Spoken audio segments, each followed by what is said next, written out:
Alright, so today we're going to be doing a video that was very clearly inspired by Kayla over at Books and Lala. I'm going to link her video down below.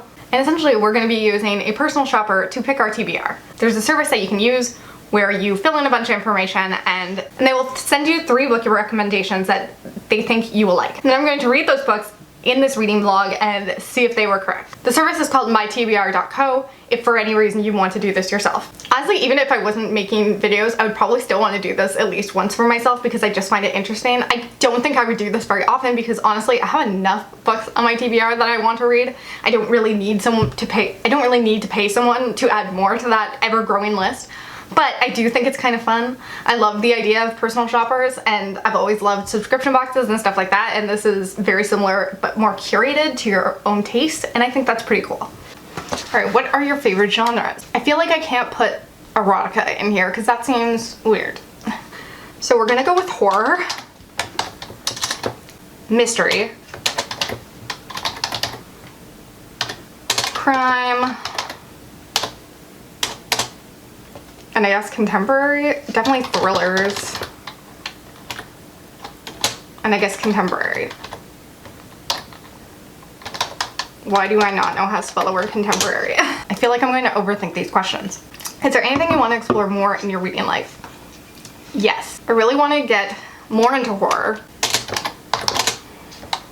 And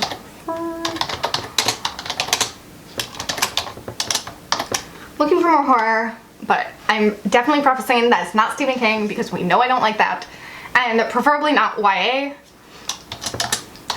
because if I'm going to read a horror book, I would like for it to be pretty dark. I'm also looking to read more sci-fi. I'm definitely trying to figure out what I like in the sci-fi genre because I haven't read a lot of it. The only thing I know I like is like multi-dimensional stuff or different timelines and messing with time to a certain degree. I'd also really like to get into translated works. The last few books I really loved. The last book I really loved was The Siren by Tiffany Reese, but I feel like that would just confuse the shit out of whoever is reading my list because that has nothing to do with anything I've asked for. I also really love to read some more diverse thrillers because I feel like the thriller genre in general is not the most diverse. Okay, I'm gonna put The Space Between Worlds. I'll put Dark Matter because that's definitely kind of in the idea of what I'm looking for in sci-fi. I did really like The Diviners, but I don't know if that necessarily has anything to do with what I'm asking for, but I guess I'll put it down. I did love Ben Heavens, but that is YA, and I really want to steer clear of YA, preferably.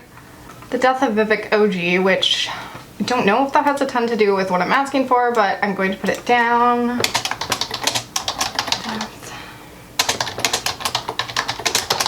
As well as Young and Good Indians, because that's definitely more in line of stuff I'm looking for. How many do I name? I feel like that's good enough.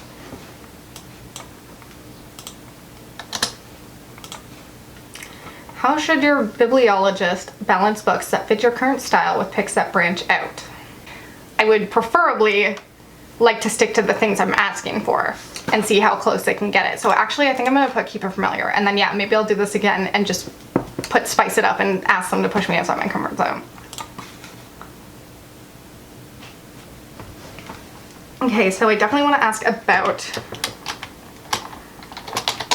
in terms of sci-fi, I'd really like something that messes with time in some way. One thing I've realized is that I enjoy books that have heavy cultural themes. Obviously own voices preferably, which I am going to mention, but I definitely enjoyed that in The Only Good Indians because it added so much to the story. Should I just mention that I really like things that are dark and gory? I feel like I should mention it. I always enjoy a good revenge story, so that's... I also enjoy things that blend genres, so I'm going to include that as well.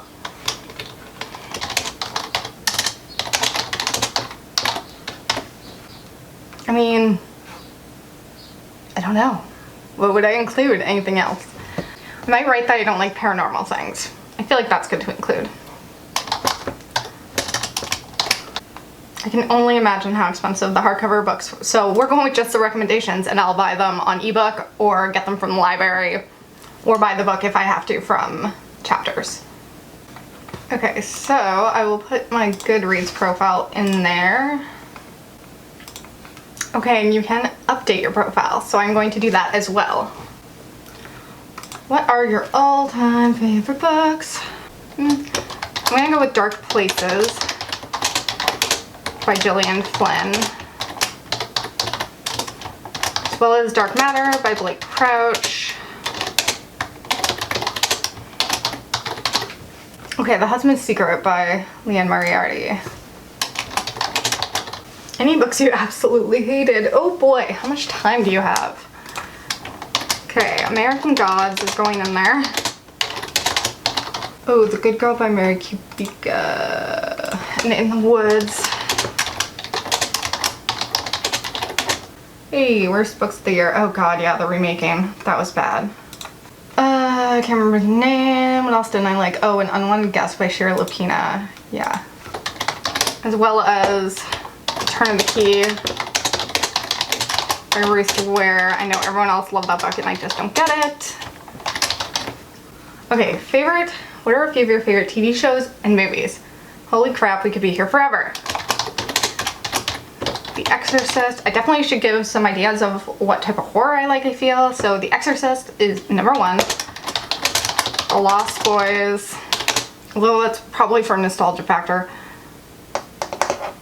Cabin in the Woods, like I said. Honeymoon is a horror. Oh, The Loved Ones is a good idea of a horror movie I love. Or the Evil Dead remake. Just so she has an idea of how gory I like my horror. As for other movies, let's go with Looper, since that plays with time. Knives Out. Happy Death Day was a fun movie that played with time. Let's name some TV shows. Those should come easier to me. Justified. You're the Worst. How will these shows help her? No idea. The Good Wife. Community. Sherlock. The Boys. I feel like adding any sort of sitcoms would not help in any way for the type of books I'm asking for, so maybe I'll just skip all those. Any type of content you like your bibliologist warn you about? No. Oh, Veronica Mars. Duh. Any types of content that are deal breakers for you? I mean, I definitely have things that I don't like, but I don't know if I have any things that are like actual deal breakers. I don't like the perspective of kids. So that's one thing I don't love. It's hard to think of things off the top of my head. Alright. I guess that's it. Alright, so I guess now we'll just wait and see when the recommendation shows up, and I'll see you then. So I just got the email and I wanted to open it right now because I know I'm not gonna be able to resist. Let's see what they picked out for me. I'm excited. Huh, I actually own 2 of these books. So that's super cool. Welcome to TBR. I'm Emily, your bibliologist, and I'm here with 3 recommendations for you. And surprise, 1 bonus recommendation that I saw that you've read some Lauren Beukes already, so I didn't want to recommend one of her books for you as one of your main recommendations, but it's a bonus rec since you like thrillers, are looking to get into sci-fi, and you like time travel. I think you'd really like the book The Shining Girls. And now for more books. I own that book actually, so maybe we'll read 4 books in this vlog. The first book is the book I actually don't know about. The Club by Takis Wurger. Sorry if I pronounced that wrong. I only have 1 novel in translation for you for this round of books, but don't worry, come back and I'll have more. I just had so many ideas for what to send you that I had to stick with just 1 this time. Anyway, I thought you would like this book because it gets really dark, and you said the darker the better. Hell yes. This book is set at Cambridge University. Hans Stichler is a young man from North Germany who is insured a spot at St. John's College under one condition. He must help his English aunt, Alex, investigate the Pit Club, an elite university club of young aristocrats and wealthy social climbers with dark secrets. Okay, I love the sounds of this. I love any sort of like dark academia, secret society sort of thing, so this is totally up my alley. The Luminous Dead by Caitlin Starling. So I do own this book. I don't know if I own it in hard copy. No, I have the ebook of it. Since you like genre-bending fiction and want to read more sci-fi, I wanted to suggest for you this creepy sci-fi novel. Gear Price lies her way into an expedition exploring a cave on a foreign planet. Her only company is M, a voice that guides Gear terrible on her expedition, and someone Gear is becoming increasingly wary of. Plus, she can't escape the feeling that she's being followed. Okay, I'm totally excited for a reason to read this. And When No One Is Watching by Alyssa Cole, which is so exciting because I've had this on my TBR cart for quite some time, and like I love that I get to read it for this vlog. I chose this small book for you because you want to read more diverse thrillers. Sydney Green was born and raised in Brooklyn, but it seems like her neighborhood continues to change around her. In an attempt to hold on to the place where she grew up and still calls home, Sydney begins to look into her neighborhood's history. What she finds during her investigation is surprising and terrifying. Your friend in books, Emily. Okay, I'm thrilled about this because it's totally giving me the push I've needed to read books I really wanted to get to. This was one of my most anticipated reads last year, but I get easily distracted, and so I never ended up reading it, and I'm so excited to get to read it now.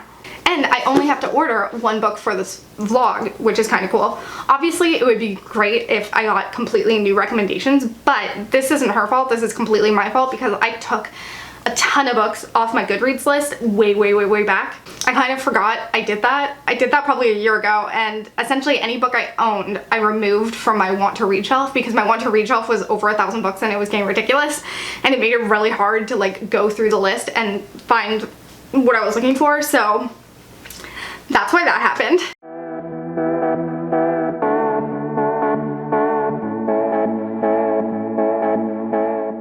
So I decided to kick this vlog off with Luminous Dead by Caitlin Starling. I'm 40% into it because I've been reading it a lot these past couple days and I haven't been filming. And so far I'm enjoying it. It starts off like immediately you're in the cave. So it really just like starts off pretty quickly. And really just a two-person dynamic between the main character and her like handler when she's caving.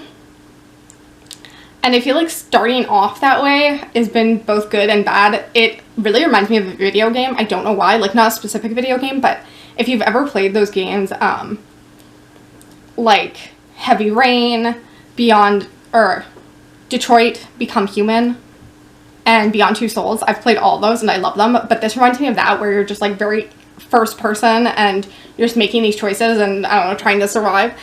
It feels like it could be a video game. I feel like I've really enjoyed it so far, but I can feel that like something needs to change or else my enjoyment is probably going to go out the window. Because so far it's been very much all the same. It's just her exploring these caves, talking about like, you know, trying to find the right footholds and trying to put her little screws in the right places and make sure she survives. And she talks about like all the mechanics of what's happening in these caves, and that has been interesting, but I don't think that's going to sustain my interest going forward. I will say that like we are finally getting some like bits and pieces of things going wrong and, you know, the horror going forward. I'm guessing that's going to come. The only thing I will say I don't like is that I don't feel like it did a great job at building this world. Like I thought this was taking place on our world, and then they just started to mention stuff about how like she's trying to get to a different colony and she's talking about all the better worlds than the one she lives in. Like you get the idea that the world she lives in is very poor, but like it's just really just crumbs that you're getting about this world rather than any sort of actual information. But we'll see what I think going forward. I'm hoping that things start to change now. So I finished The Luminous Dead and I'm giving it 2 stars, which is kind of a bummer, but it honestly just didn't go anywhere. It really talked about the specifics of caving over and over and over again. Like once you read the first couple of chapters, that was pretty much the whole book.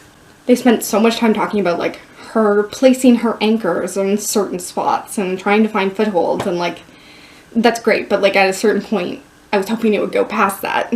I felt like the horror in this book really should have worked for me because like I'm slightly claustrophobic and I really have a huge fear of being like stranded somewhere by myself. So this was like all of my fears. But it seemed to focus a lot more on the paranoia between her and her handler rather than like the environmental fears. And so it just didn't really work for me in that way. After I finished Luminous Dead, I decided to start The Club by Takis Wurger. This is a translated book, and essentially it is about a guy who is kind of forced by his aunt to go to Cambridge and join this like secret men's club called the Pit Club. And she wants him to solve a crime there, but she won't tell him what the crime is. I'm already halfway through this. It's a very, very short book, and I'm really enjoying it. In a weird way, it kind of reminds me of The Catcher in the Rye. I don't know why. I don't know what it is about it. I want to say it's the prose and kind of this character who's just very alone. Except this is like a million times more enjoyable because there's actually a plot. And the character is pretty likable. But essentially it talks a lot about elitism. I think there's a lot of like satire in it. And I kind of love the way that you get a lot of different perspectives in this.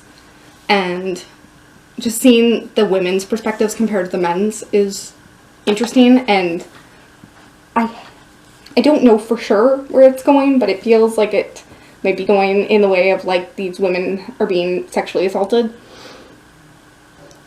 by these fraternity types men, and it's just interesting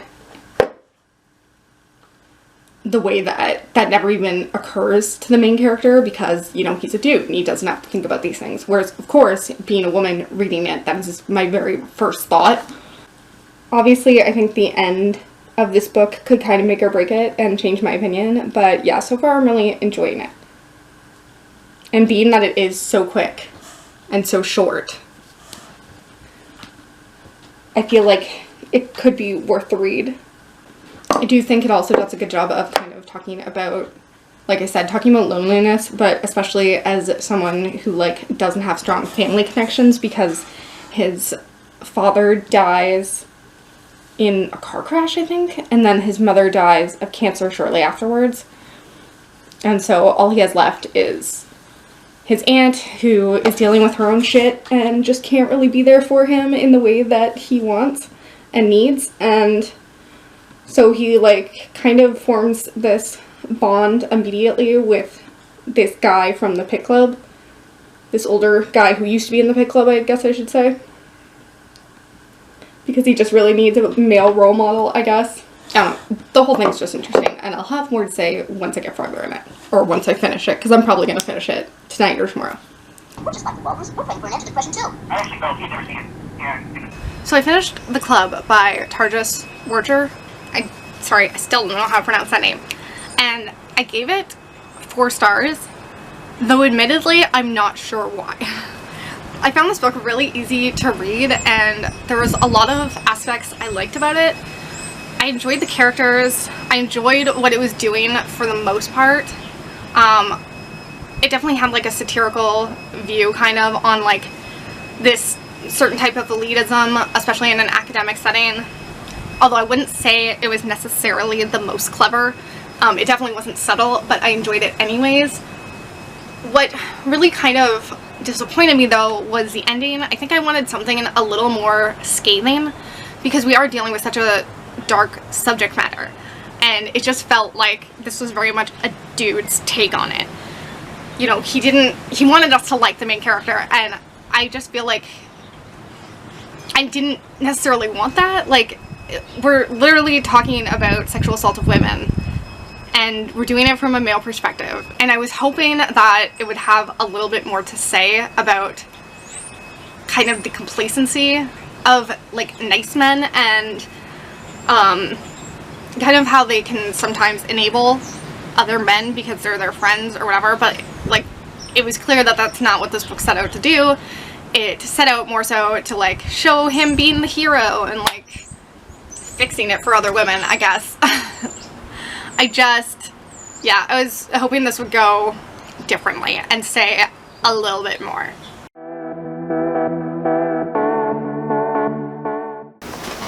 So I started reading When No One Is Watching by Alyssa last night. I didn't get too far because I wanted to be able to film a clip, but I got about 50 pages into it, and so far I'm really liking it.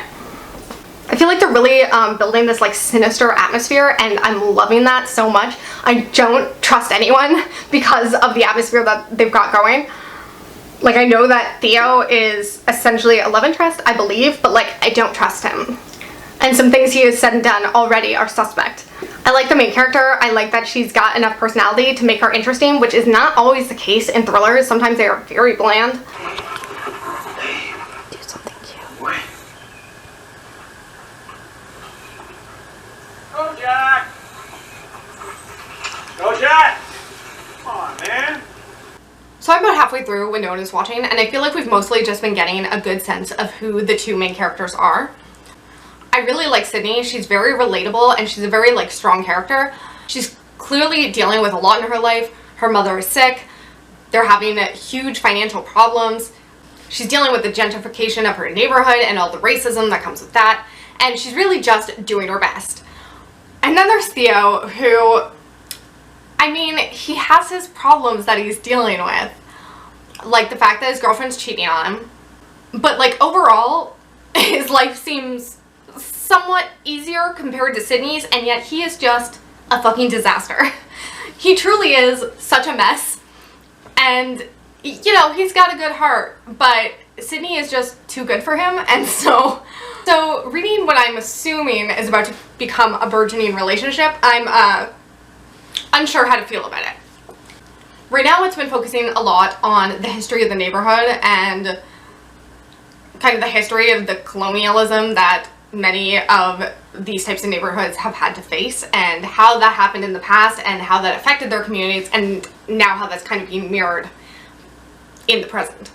I feel like Alyssa Cole is doing a good job of just like dropping in enough hints here and there and enough sinister and enough kind of like lurking evils in the background to keep that horror atmosphere vibe. But it's definitely like not as present as it was at the beginning, and what I'm assuming is going to be at the end. Definitely focusing more on the two main characters and their connection to each other. But so far I'm enjoying it, and I'm excited to see where it goes next. So I finished When No One Was Watching, and I really enjoyed it. I think I'm going to give it 4 stars. I think that's what I've settled on. The first third and the last third of it I absolutely loved, but the middle third of it kind of dragged a little bit for me, I guess mostly because like I didn't love Theo's character. So anytime we were in his perspective, I just didn't care as much. Those chapters kind of dragged. And I also feel like, even though I didn't like Theo's character, I feel like the author did a really good job with him to make it so that you truly never knew whether or not he was trustworthy, because he truly wasn't like the best guy. Like I said, he's kind of a mess. He has a good heart and good intentions, but even still, you know, the worst case scenario was that he was working against Sydney in some way and he was untrustworthy, but like even at best the answer was that, oh, he is trustworthy, but like he's still causing harm to their community without really realizing it, no matter his good intentions. So I felt like that was really well handled. I loved the ending. I thought the ending worked really well. Just like it was interesting, and it tied everything together, and it was so effective. Like, it wasn't necessarily unpredictable, like it didn't come out of nowhere, but it was so effective. It was so effective in what it did. I really want to read just more thrillers like this that are different and unique and don't tell the same story over and over again that we've seen so often with other domestic thrillers. I feel like the author was able to take so many overused tropes and make them fresh again. And I really hope that Alyssa Cole puts out more thrillers because I think that'd be awesome, and I'd definitely be interested in reading more of this type of work from her. There was a couple of reveals near the end that just like, it just popped everything off, and there were definitely like, there was one moment where I was just like, oh, okay, Theo almost won me over there. So I am now on to my last book, which is The Shining Girls. This book looked chunky to me, but it's actually under 400 pages, so that's not that bad. Now this book is a thriller that involves a time travel element. There is this guy who is a pedophile, I believe, but he's definitely a killer. He wants to kill all these different girls who he calls his shining girls, and he finds this house, and it allows him to kill girls across different years. So far, it's been switching back and forth from his perspective, as well as one of the girls that he wants to murder. It's very weird. Like, it's not... I'm 70 pages in, and yet I'm not even sure what I could say about it, because I truly don't know what to think of it yet. It's one of those books that I'm honestly wondering if I just won't have anything to say until I'm done the book, because I'm enjoying it, but, like, I just don't fully know what's going on yet. The style is different from anything I've really read before. I've read from this author in the past, but weirdly only got graphic novels from her. I've read,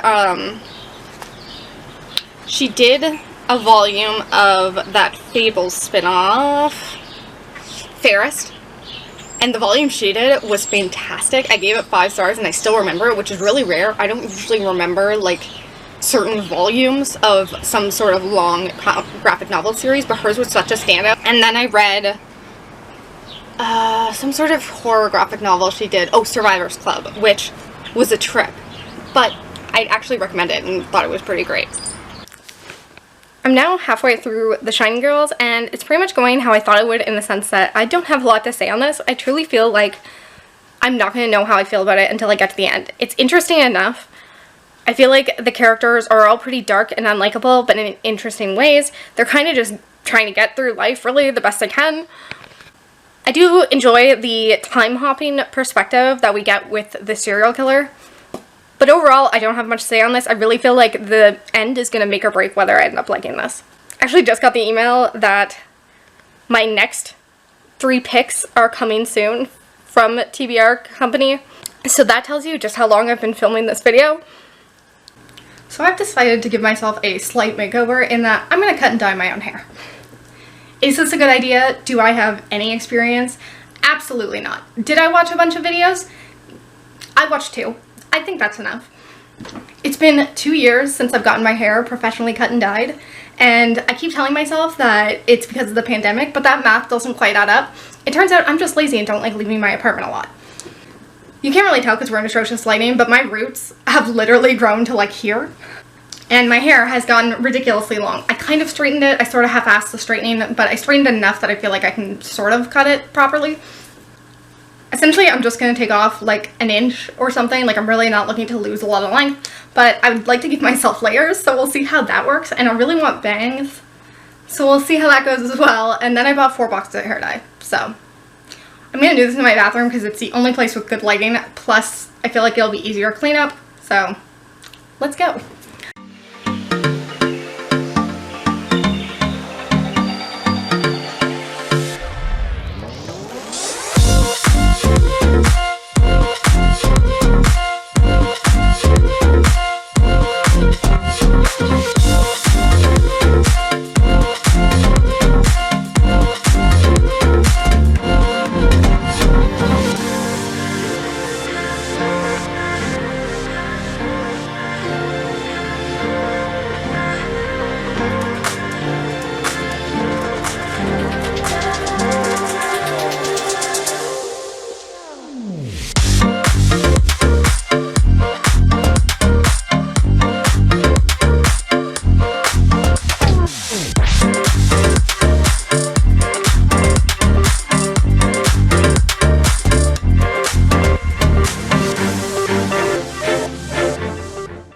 So as you can see, my hair didn't turn out horrible. I'm pretty impressed with myself.